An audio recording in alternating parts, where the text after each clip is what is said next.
Hi everyone, I hope you're all okay today, and for this first video with actual chess content, as I was mentioning in my presentation video, I'm putting you the link here. I would go today with a Pedagogic live game. I think I'll go with 30 minutes. 30 minutes, it's long enough for me to think, actually translate, as English is not my mother language. It's kind of difficult to me to go live with all explanation and calculating and also translating in my head. It's kind of difficult on really slow, really quick, time control. So I'm going with 30 minutes. Let me know in the comments if it's a format you like or you dislike. I may adapt.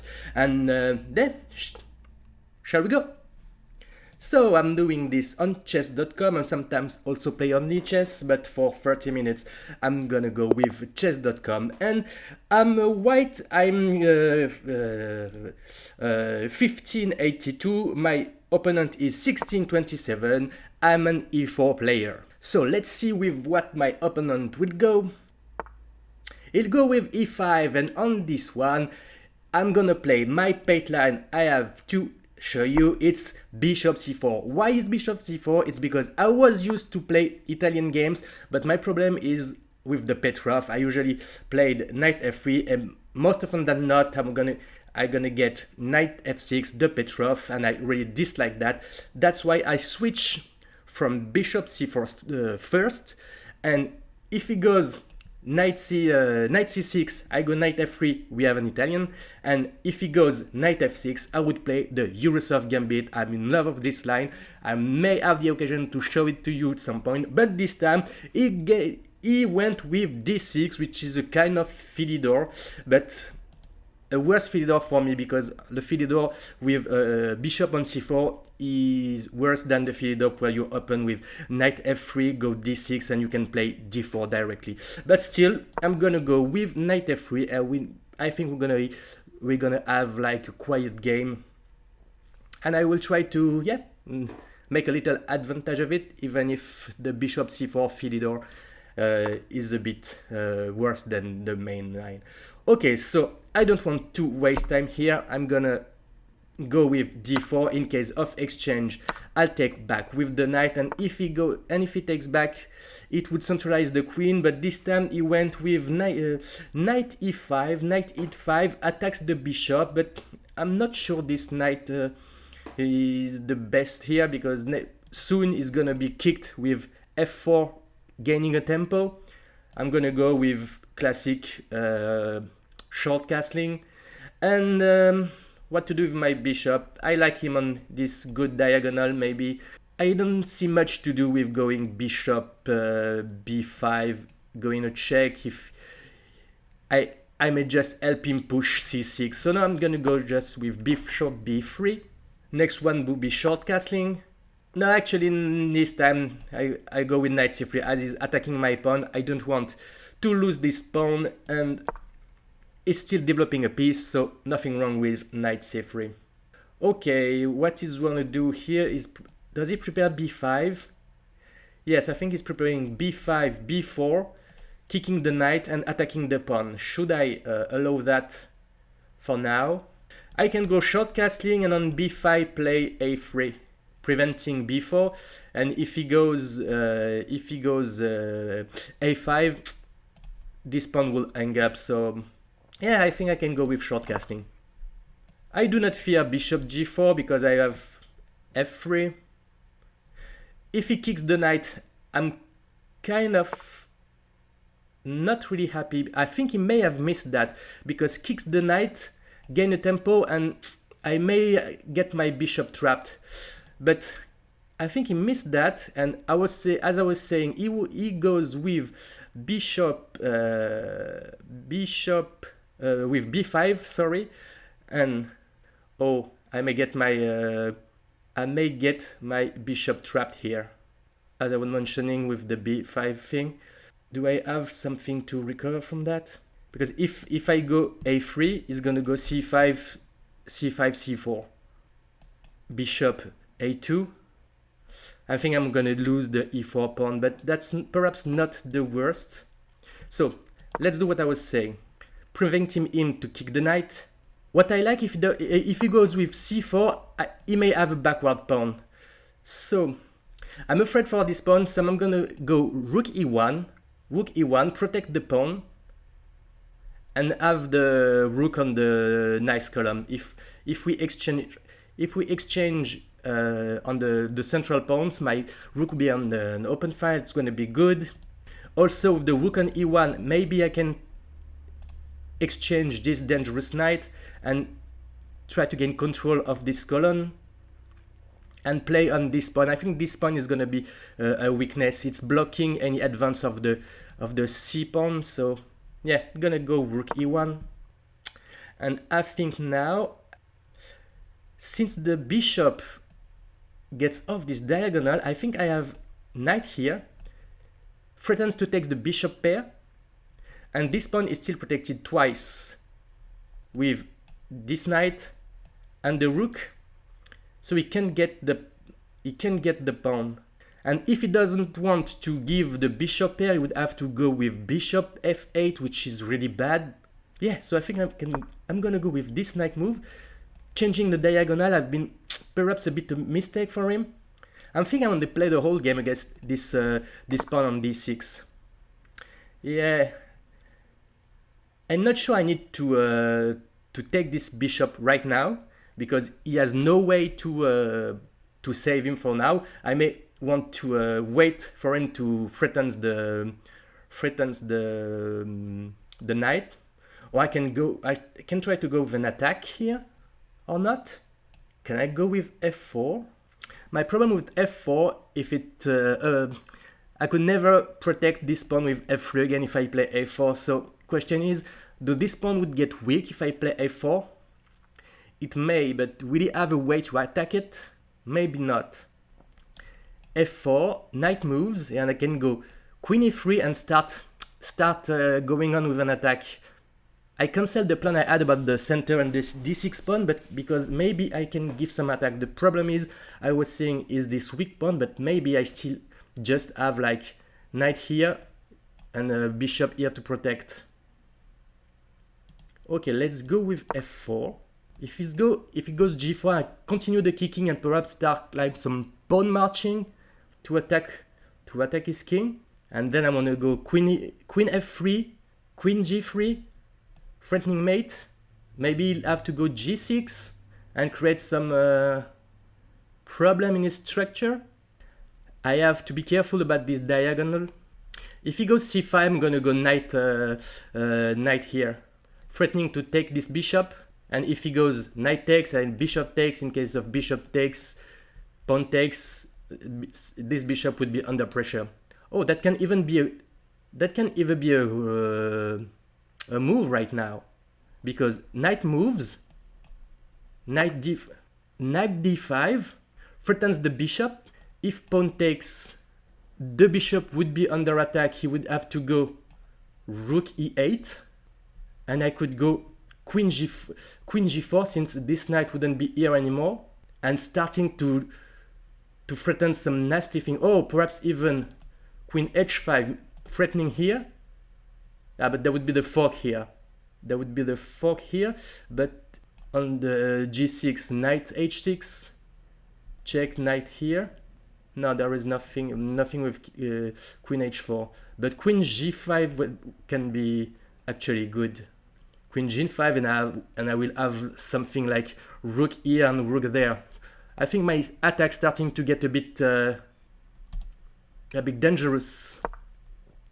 He can take the pawn because it's already protected, and this bishop will have a bit of trouble. So I can pre-move with the pawn. I think I gain an exchange here, because knight takes, rook takes, knight takes, queen here, bishop here, exchange, queen takes. Yep, I think I'm gonna go with this exchange.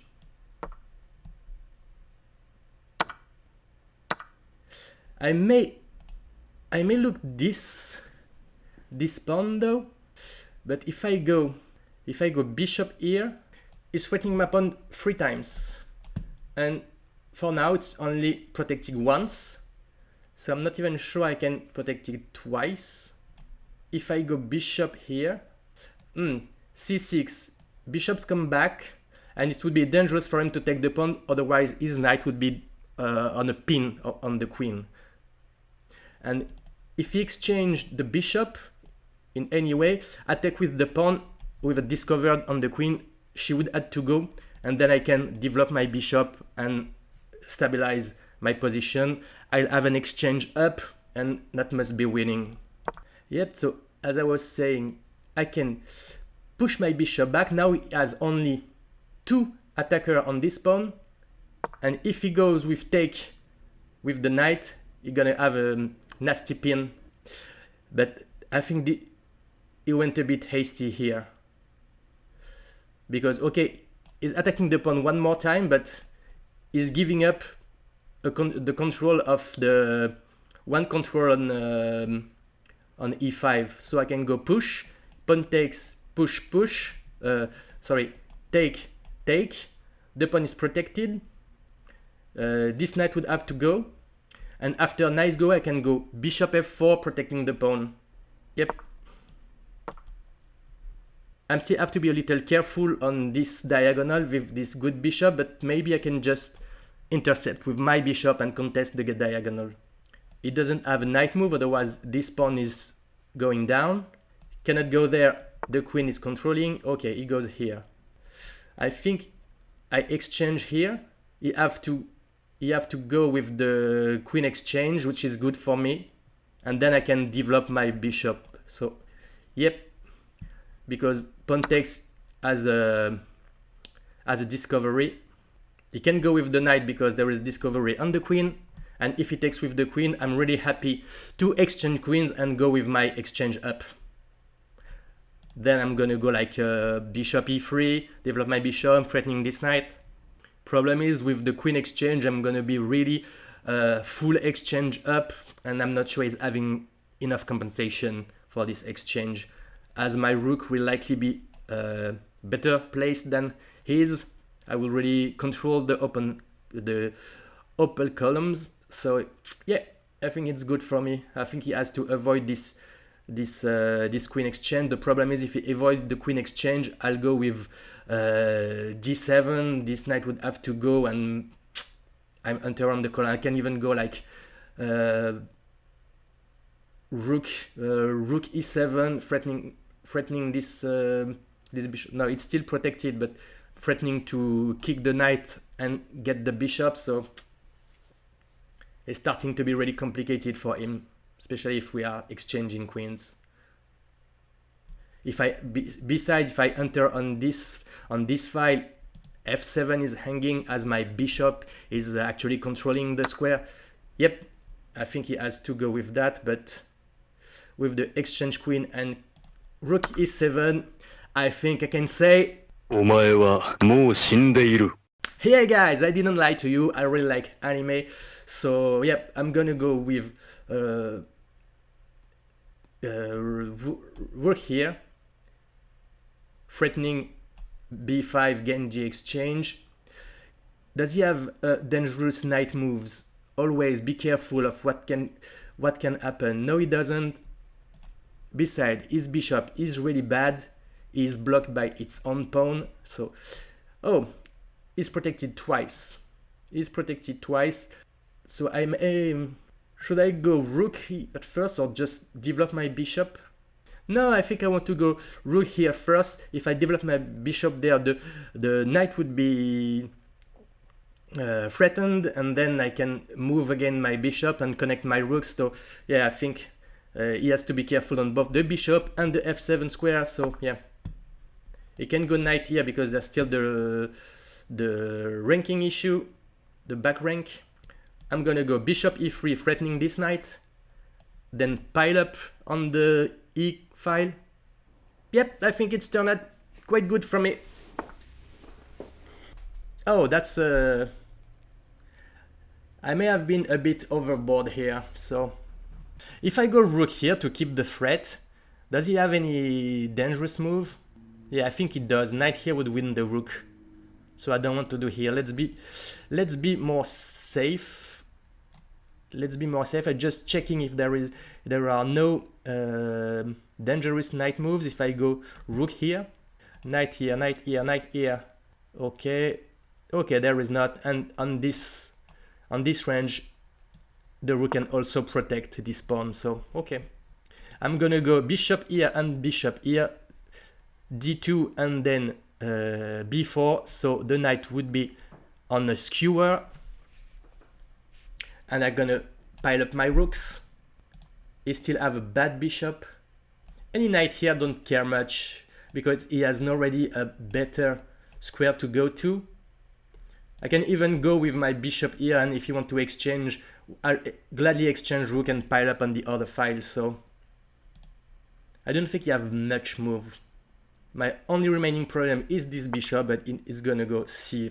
Yeah, that was what I was saying, and if he does, and if he don't go with the exchange, I can still go here and pile up my rook.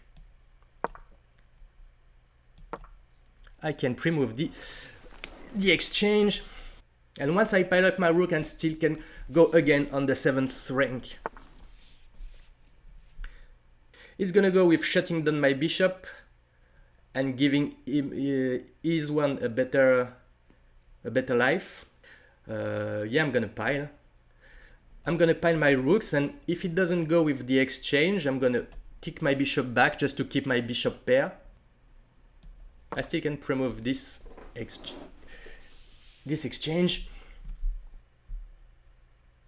I will have to accelerate a bit because I'm about 15 minutes, my opponent has 20, but with the explanation I'm losing a bit of time. But okay, yep, I can keep my bishop pair beside my exchange. Do we have nasty discoveries? No, because my rooks are protected each other, so yeah, he doesn't have much counterplay. So if this knight move, there would be like rook exchange. Okay, advancing with pawn is blocking my bishop. The problem is with that is with my bishop I can just go c3, avoid any counterplay, and then reposition my light square bishop and threatening to exchange knights and giving my bishops better squares. So yeah, I'm gonna go c3. He cannot move here, it's control. He cannot move here. I can go with rook exchange first, and then getting him with the king.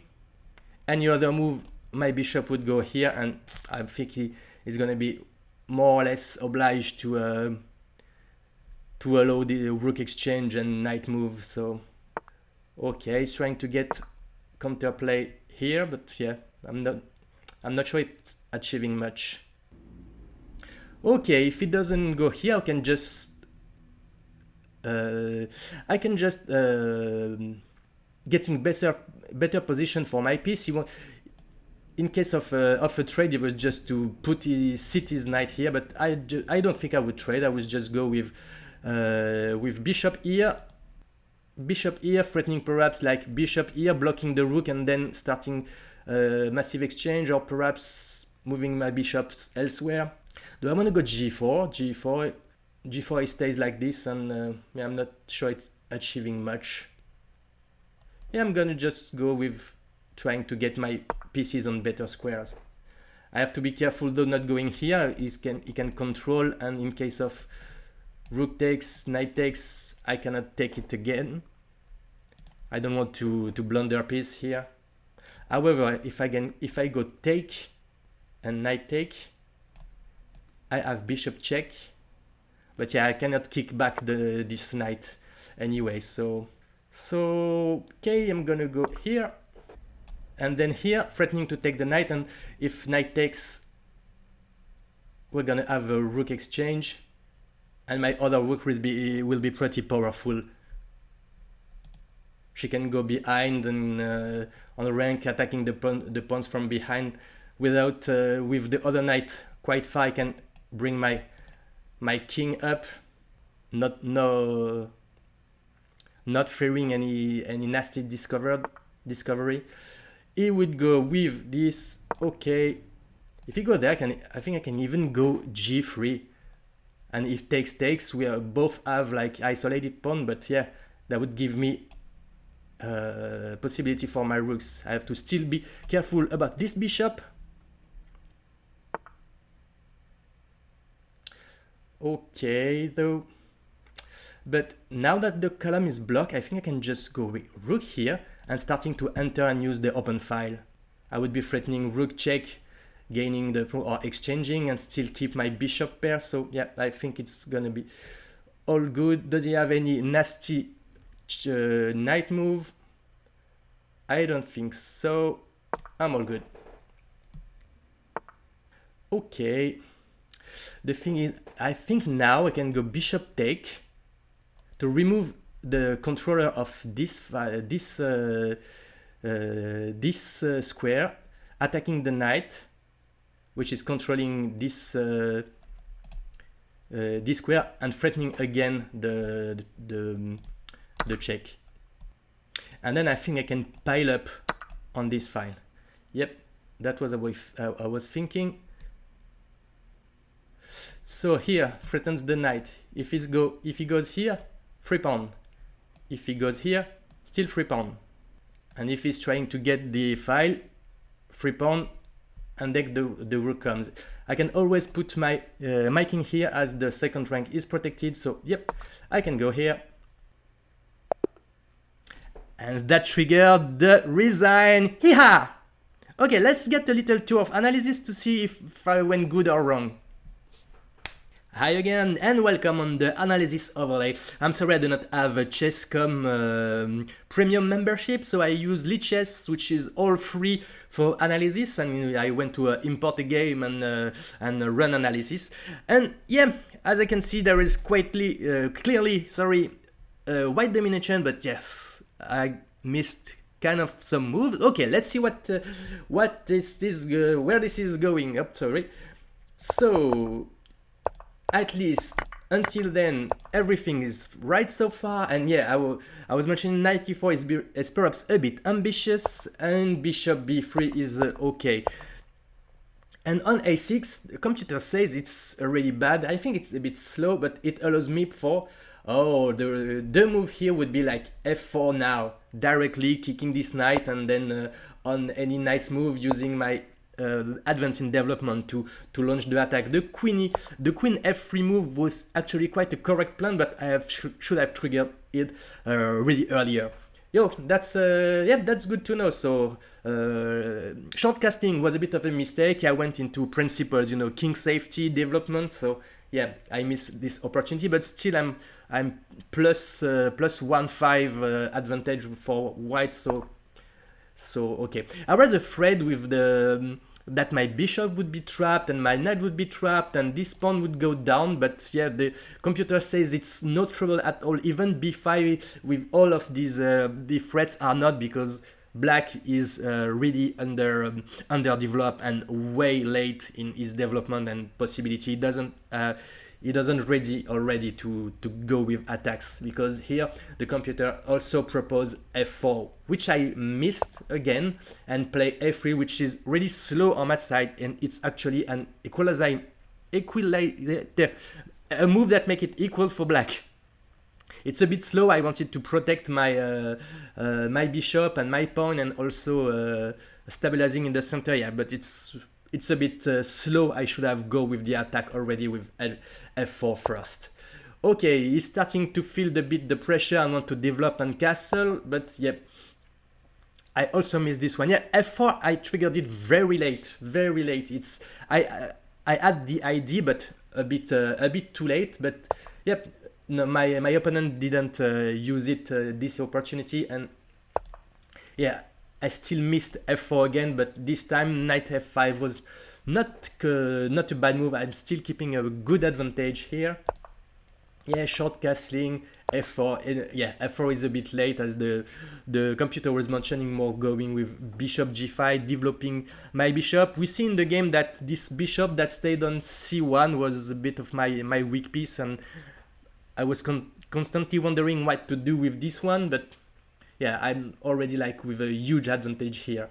Computer says +4, and yep, I give back equality here. Oh, that's really interesting. I was really thinking this would be dangerous, but computer says after bishop takes, knight takes, queen takes, and rook here, there is nothing more for white. this exchange. I cannot gain much from this this position. But what I missed here was e5 directly. Yeah, profiting from my advance in development to open everything. Because on pawn take, computer says, okay, bishop check, king h1, and computer says to even sack the knight here. Yeah, when you are supposed to sack a piece just to get the best line, it means you're already in trouble. Because if you try to save this knight, it would be like only here. I can develop, keep the pawn, and have a really good development. Every black pieces are really cramped, and yeah, really missed that one. Yeah, pawn breaks are always difficult to assess. I really have to work on that. Okay, still it puts some pressure on this poor bishop, and that makes my opponent crack. And yeah, it gives the exchange here. I have nothing better to take it. Yeah, exchange here is still better for white, but it really shortens the advantage. Computer suggested I'll go with breaking every possible pawn break that exists, going with a4 in case of take, I can get my bishop into the play. If it pushes, I can start to like develop and getting a better position instead of minimizing my advantage. I'm still on a good advantage with this exchange. I was mentioning he tried to block, and I thought putting the knight in the pin was dangerous, but it's actually like the good move. I was thinking in case of knight here, I would go like queen e3, just profiting from the pin, but he would go c5, and now we are both on a pin. So yeah, I overlook that quite a bit, but yeah, I'm still keeping an advantage here. He feared also this pin and went knight c5 attacking the pawn, yeah, but yeah, e5 was the obvious move here, and after it would have been better to take because now I can force this queen exchange. Oh, I missed the big tactics. I really have to work some tactic because here I exchange the queen keeping the advantage, but I miss rook take, queen take, and if he tried to go with queen check, rook check, I can save the king, and if he's forking my queen, I'm still going with the rook, and I'm a full rook up, and it's totally over. But still, with the exchange up and the queen exchange, it was still completely fine for white. And yeah, the rest is just technical. I stayed a bit cramped, not knowing much what to do, but yeah, just keep on improving my piece position. Everything there is kind of okay there. Blocking the column is good. Profiting from the column with my rooks is good. So yeah, then exchanging the defensor of important squares. Yeah, and he decided that going with a rook exchange with rook here would have been too much of an advantage for white. So yeah, as you can see, I managed to keep the advantage, but I really missed some good opportunity. The biggest one would have been this take of the queen by using the rook take knight intermediate play. And then also I have the plan of f4, but I implemented it way too late. Yeah, so that was really interesting to see. Yeah, so I hope you enjoyed this game. I think I'm going to go with more pedagogic game like that. Please let me know if you like the format, if you like my explanation, if you want me to go with something else, or yeah. As it's my first chess content video in English, let me know how you want it to go. If you like it, please the thumbs up, the sharing, and also the subscribe will always help. I wish you a good day, good games. It was FredKamaru. I'm out.